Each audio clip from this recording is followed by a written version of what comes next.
Hello guys, my name is Lloyd Alota and today we're gonna tackle about disadvantages and advantages of bones and muscles if not moved.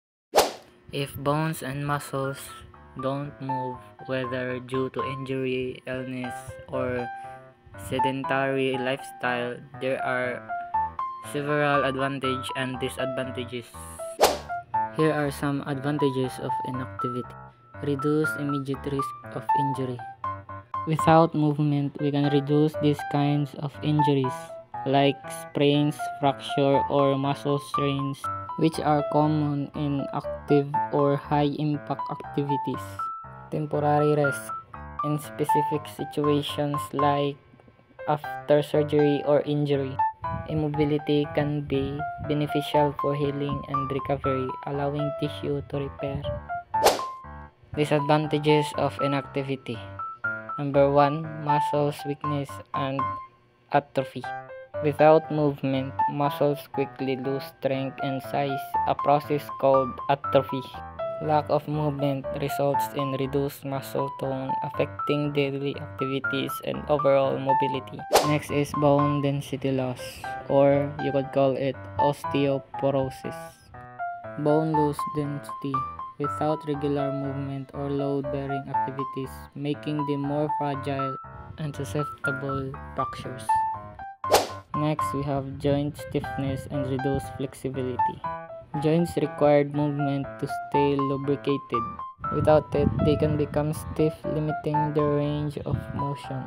Long period mobility can lead to contractures where muscles and connective tissues shorten, permanently reducing flexibility.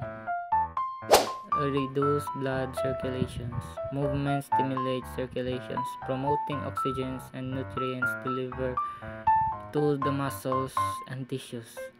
Lack of movement can lead to poor circulations, increase the risk of blood clots.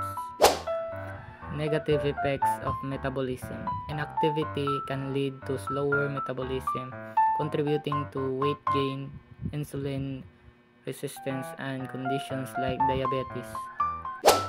Poor mental health.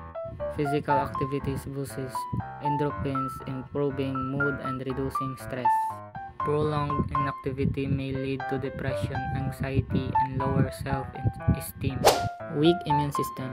Physical activity helps to boost the immune system. Sedentary lifestyle may weaken immune function, increasing susceptibility to infections and illnesses. Poor posture and balance. Muscles and bones work together to support balance and postures. Prolonged inactivity can weaken these structures, leading to poor posture, back pain, and higher risk of falls. While limited movement can aid recovery in specific cases, prolonged immobility brings significant disadvantages to muscle strength, bone health, circulation, and overall mental and physical well-being regularly. Moderate movement is essential for maintaining a healthy and functional musculoskeletal system. So that's it for today's discussion, guys. So I hope you have learned or have gained any ideas of what are the disadvantages and advantages of muscles and bones if not moved. Bye bye.